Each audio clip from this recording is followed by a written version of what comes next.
la idea del informe de seguimiento es medir el efecto de las medidas adoptadas para mitigar el escenario de riesgo. Básicamente es eso. Para eso se hace el...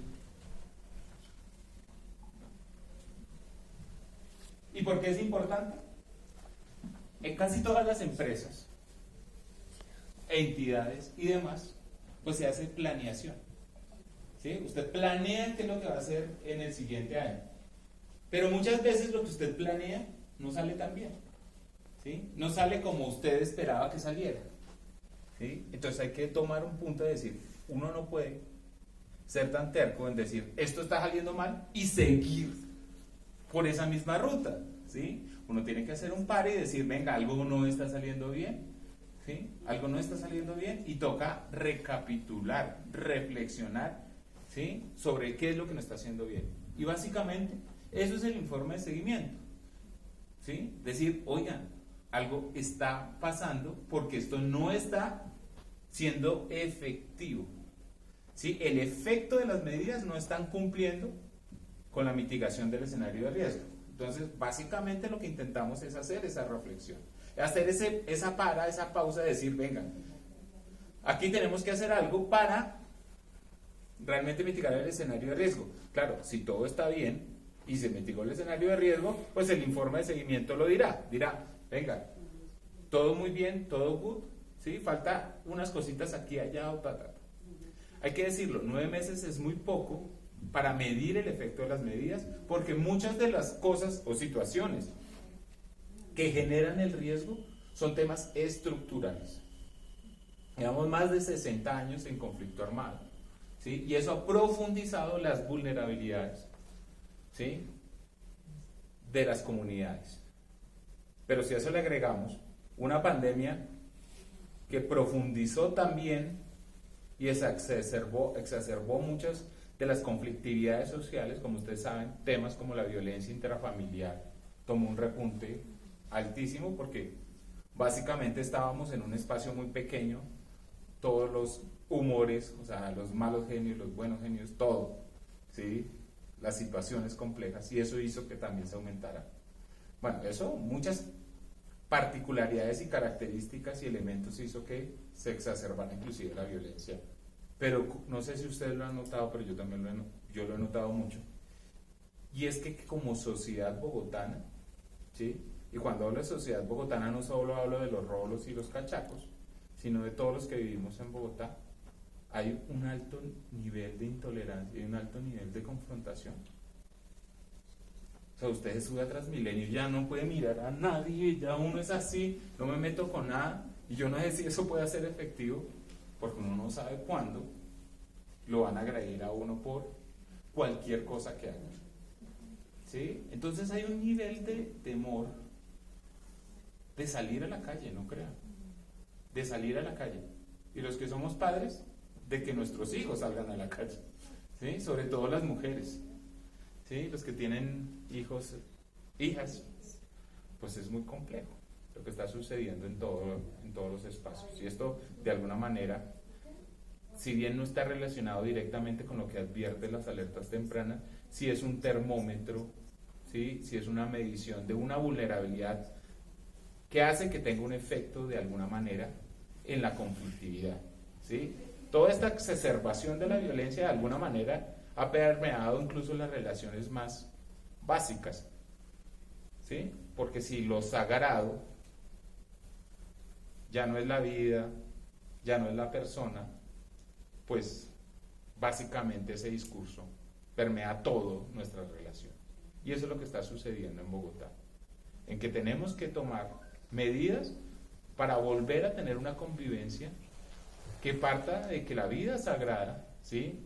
Del respeto por la otra persona, por su forma de pensar, por su identidad, ¿sí? Por su posición política, por todo. Respetémonos y convivamos, pero es que estamos realmente en un punto de agresividad muy alto. Y como les decía, revisión, ajuste, ¿Qué es lo que dice el informe de seguimiento que encontramos principalmente en materia de evolución del escenario de riesgo? Este es el mapa de Bogotá, y como ven estos puntos, no sé si se alcanzan a ver estos puntos calientes.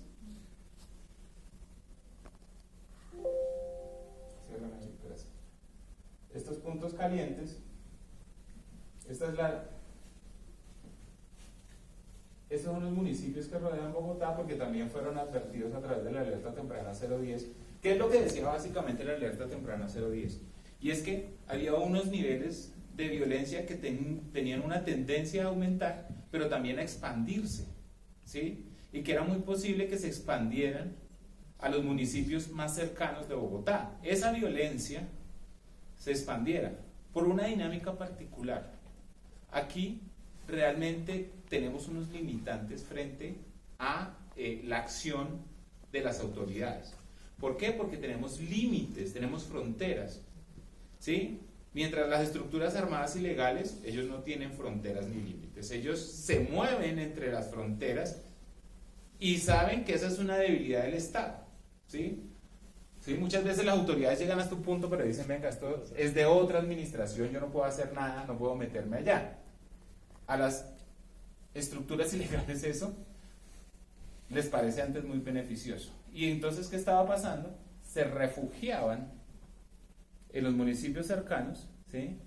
Pero operaban en la ciudad de Bogotá, porque económicamente era mucho más rentable la ciudad, pero hacían ese juego, ¿no? Y entonces lo que nosotros dijimos, venga, ustedes tienen que hablarse entre administraciones, porque ese juego que le está haciendo, ¿sí?, la delincuencia, la criminalidad, pues está haciendo que sus acciones no tengan ningún efecto, ¿sí? Porque refugio acá y después vengo y opero acá. Entonces eso es muy complejo de entender, pero lo que estamos viendo es que en este nodo, que es como el nodo suroccidental de la ciudad, Ciudad Bolívar, Bosa, Kennedy, Soacha, Mosquera y Funza, está una alta concentración de conductas vulneratorias, no solo homicidios, de amenazas, de situaciones muy complejas, aquí, en esta zona, y entonces sí se puede ver,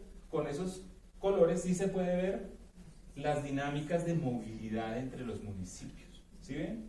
Entonces los colores no se concentran, sí se concentran básicamente en algunos puntos, pero vemos cómo hay una extensión hacia los municipios cercanos, en menor medida, pero existe. ¿Qué quiere decir? Hay una dinámica de movilidad, ¿sí?, de las estructuras criminales que tienen un efecto en las conductas vulneratorias en toda esa región. Y lo mismo pasa en Usaquén, ¿sí?, y en menor medida, pero también está sucediendo. Este es el centro de la ciudad, y aquí está el suroriente, lo que es ciudad, Usme, Rafael Uribe y San Cristóbal, con una menor dinámica hacia los municipios de Cundinamarca, de esa zona. Sin embargo, hay algo muy diciente. Entre el año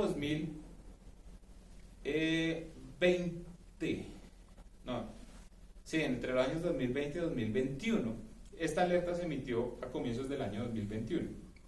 Entonces lo que medía eran los años 2019 y 2020. Este informe de seguimiento lo que mide es 2021, básicamente, ¿sí?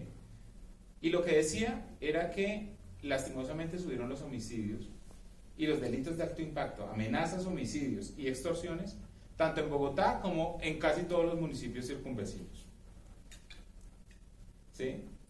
O sea, lo que se advertía que podía ocurrir por la tendencia de aumento de los delitos de alto impacto, pues sucedió, lastimosamente, sucedió, a pesar de las medidas que ya vamos a mirar, pero vamos a mirar porque las medidas que sí se tomaron no tuvieron un efecto.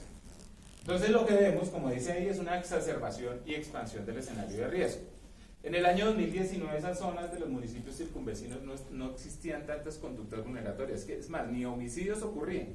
Por eso el gobernador y los alcaldes se emberracaron cuando sacamos la alerta temprana, porque nos dijeron, venga, pero aquí no han ocurrido homicidios hace 10 años. Yo, venga, señores, es que lo que queremos evitar es que ocurran homicidios. Y es que que en Bogotá, 9 millones de habitantes, ocurran 1000 homicidios, ¿sí?, pues es terrible, y ojalá no ocurra ninguno, pero no es lo mismo con 9 millones de habitantes. Pero que en un municipio de 50.000, 60.000 personas ocurra un homicidio es un tema supremamente grave. Es lo que decíamos, por ejemplo, de la localidad de Sumapaz. Que ocurra un homicidio en la localidad de Sumapaz es algo supremamente grave porque son 7.000 personas. ¿Sí? Y eso por tasa es gravísimo. O sea, la tasa aumenta. ¿Sí? La tasa es homicidios por cada 100.000 habitantes. ¿Sí? Y eso hace que aumente la tasa de homicidios, que es uno de los índices de seguridad que se toma en todo el mundo. Entonces no es lo mismo la tasa de homicidios de Bogotá por tener una población mucho mayor a lo de los homicidios. Entonces allá que ocurran 1 o 2 homicidios es supremamente grave. Y efectivamente eso fue lo que pasó. Entonces un poco el debate también con las autoridades es decirles, venga, es que no les estamos diciendo que aquí están matando en las esquinas, les estamos diciendo tomen las medidas para que no ocurran. Y efectivamente ocurrió, que es una lástima.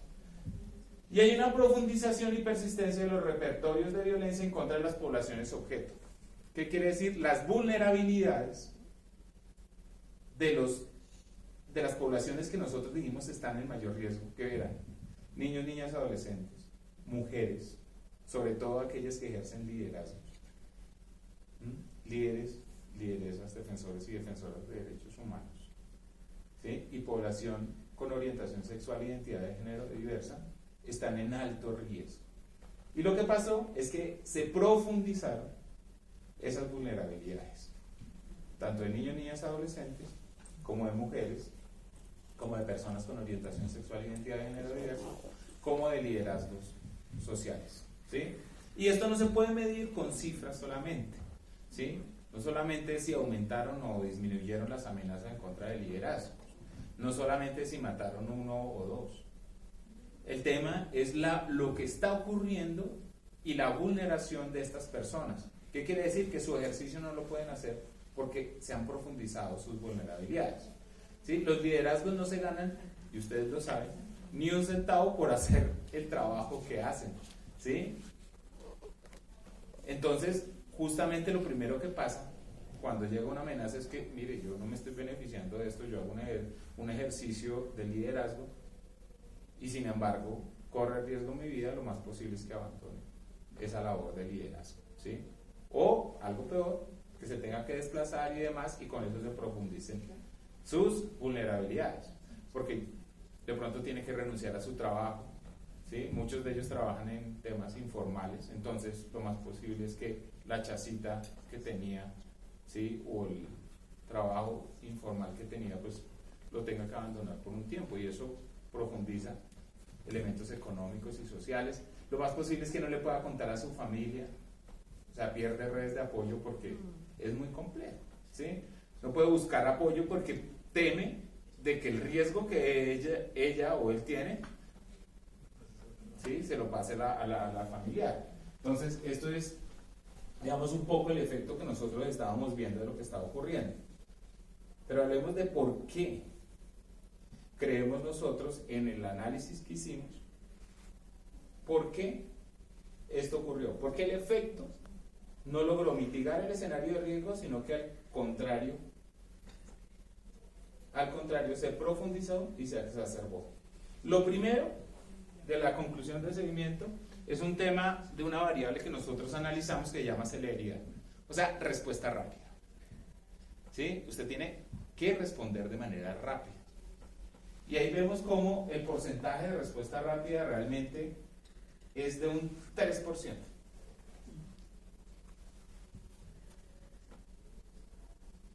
Es un porcentaje demasiado bajo.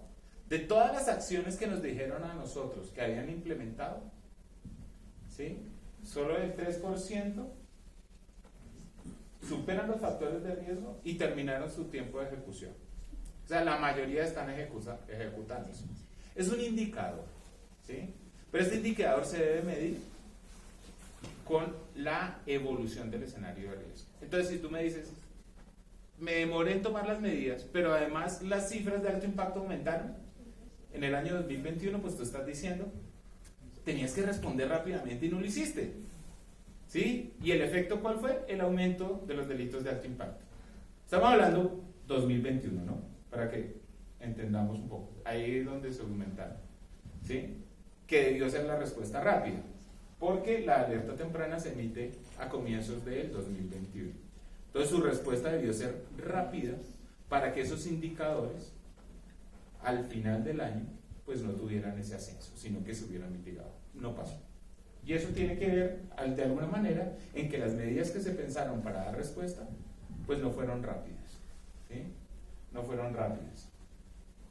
Pero segundo, la segunda conclusión es que no lograron focalizarse, que es la otra variable que nosotros analizamos.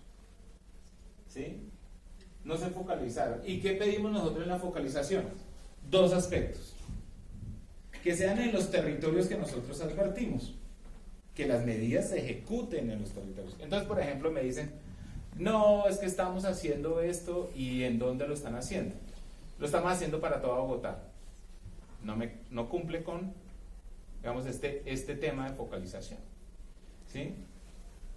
Porque la idea de la alerta temprana es que haya una respuesta, y por eso le estamos dando los puntos de calor en el territorio que está en riesgo.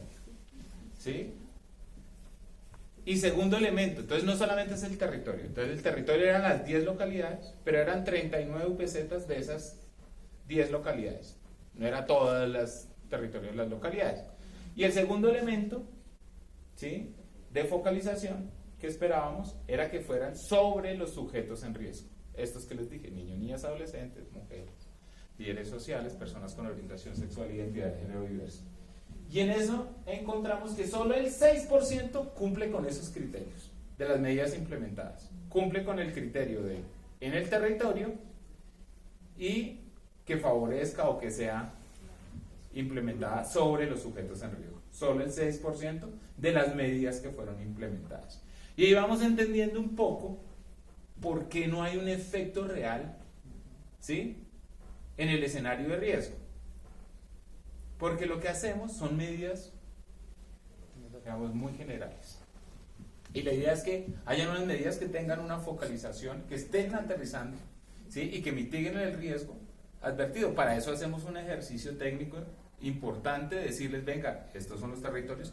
Es más, nosotros hemos hecho muchos ejercicios con las autoridades, con Fiscalía y con la misma Alcaldía, con Secretaría de Seguridad, donde se cruzan, ¿sí?, los puntos de calor que ellos tienen y los advertidos, y casi siempre hacen match, o sea, casi siempre son los mismos puntos.